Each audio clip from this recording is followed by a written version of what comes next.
Hey everyone, I'm waving butter at you. It's time for cooking lessons. It's 4 o'clock on the East Coast, and that is when we do our cooking lessons every single day.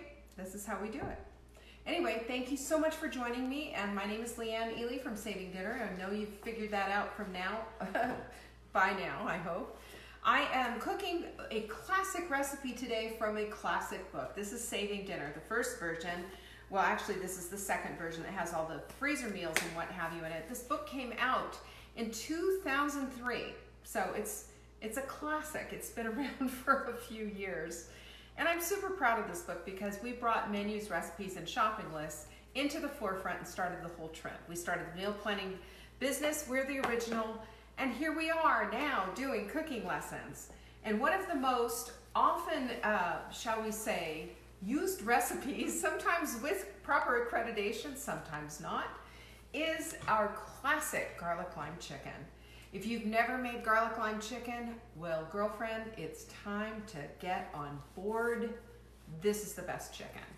Now, you can make this with anything. You can do it with chicken breasts, you can do it with chicken thighs, you can do it with anything. Whatever it is that you happen to have.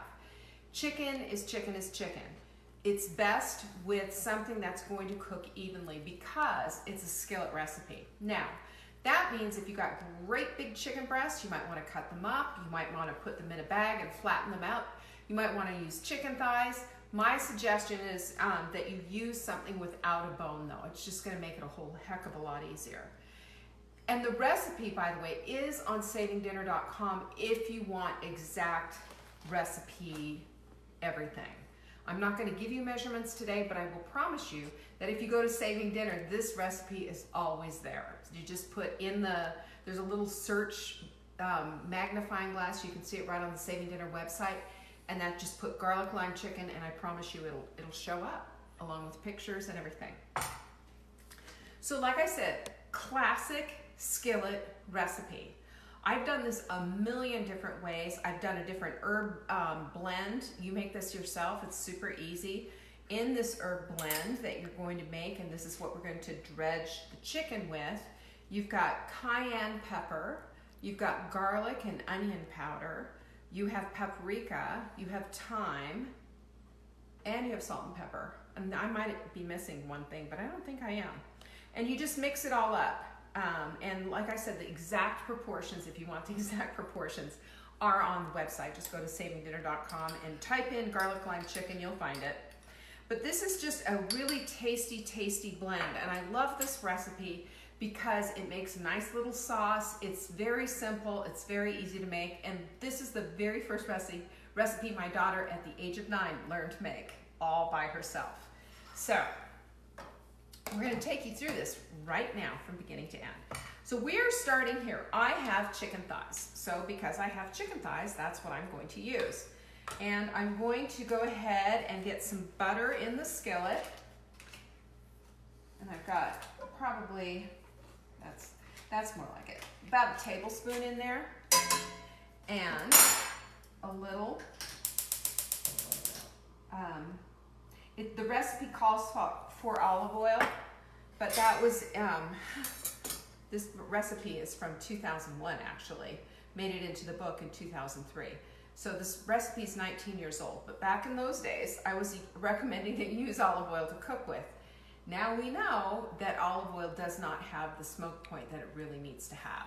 So I would strongly suggest using, definitely using avocado oil. We like avocado oil because it has a very high smoke point of 425 degrees.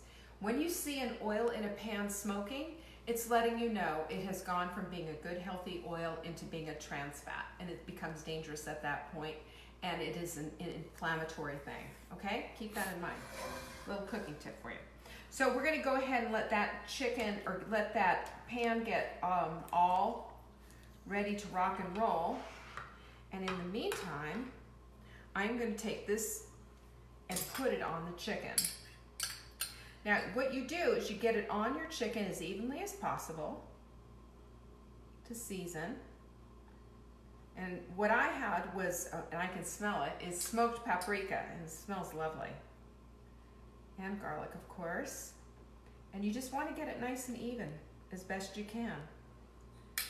And use about half of it, because once it gets into the pan and starts cooking, then we're going to go ahead and put it, we're going to put the rest of it on there. And anyway, so chicken's going to be ready to go in a minute. And I'm going to need another clean plate. Gotta put the chicken, you know that. Of course I forget something. Okay, we're also going to use about half a cup of chicken broth. Now I've got bone broth. You don't have to use bone broth, but if you have bone broth, by all means use it. I also have some limes here. I need about 1/4 of a cup of lime juice. Garlic lime chicken. As you can see, that's exactly what makes everything wonderful. So let's go ahead and get the butter and the avocado oil all mixed in. The butter by itself would just burn, but the avocado oil helps to stabilize it. Okay, now at this point you're going to put the chicken this way with the seasoned side down.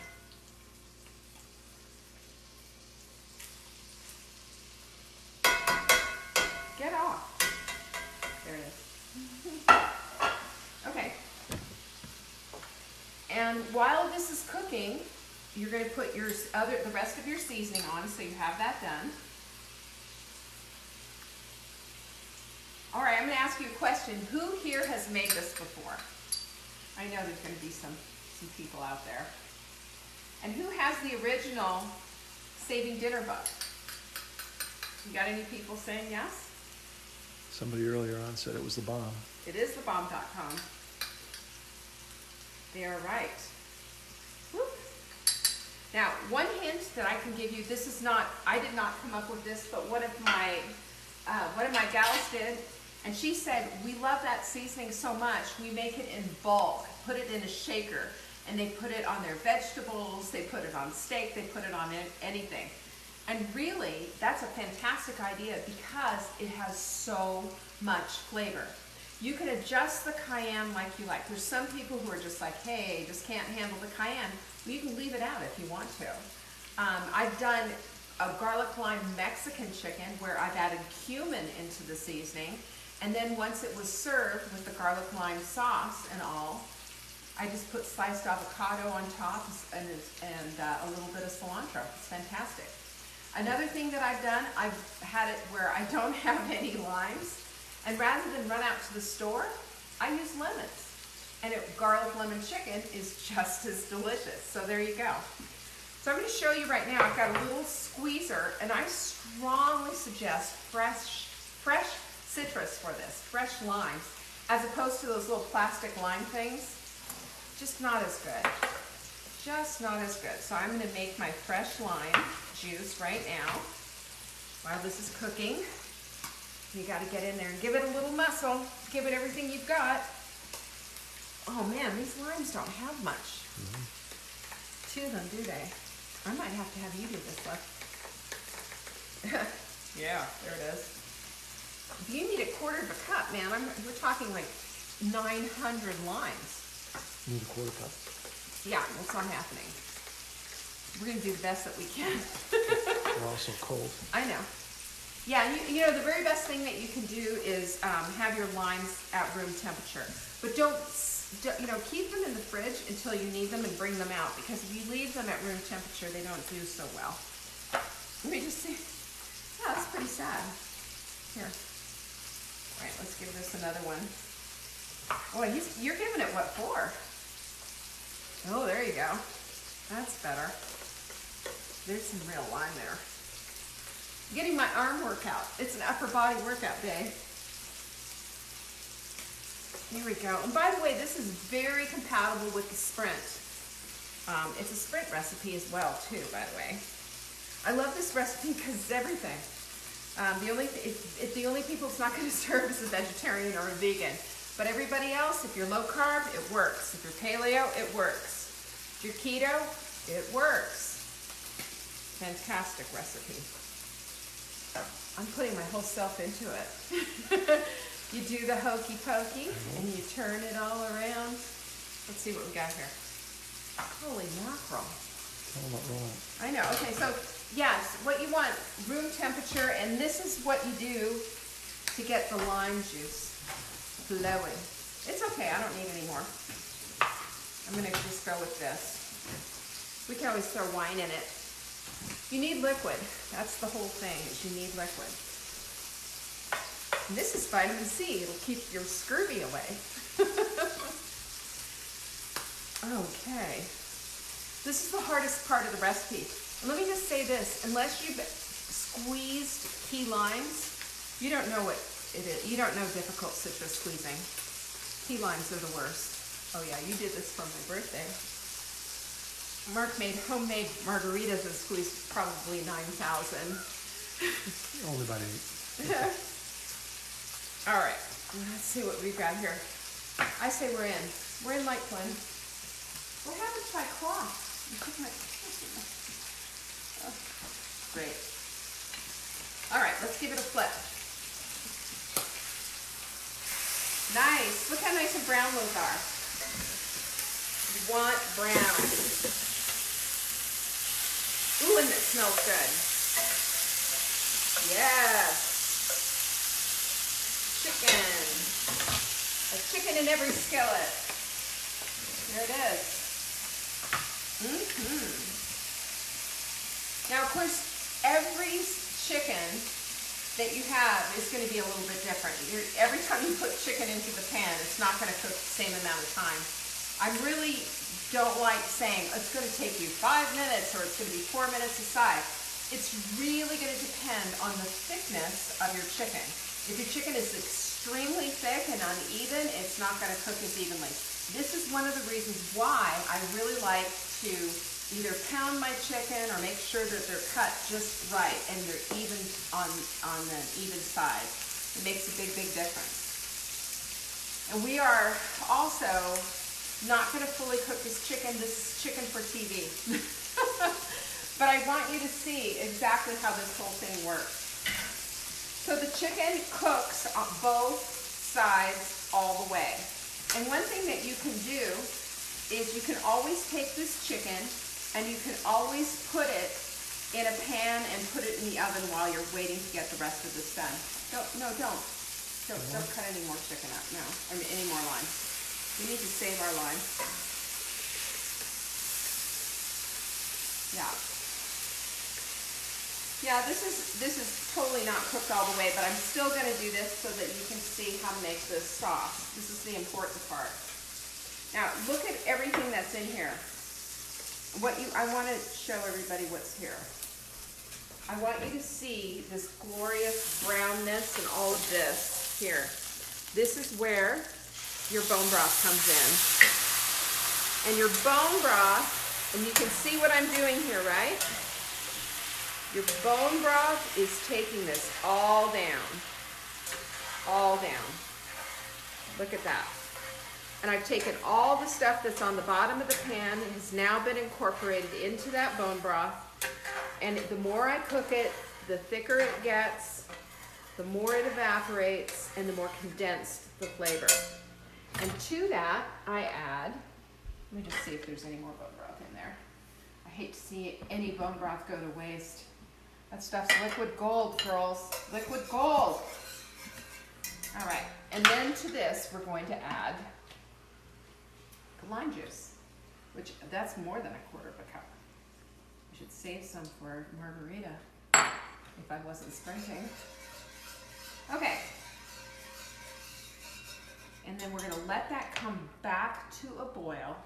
And at this point, you are done. Now, I let this go down and simmer probably about another 10 minutes so that it gets a really kind of a thick and sticky sauce. And it will. It's really good that way.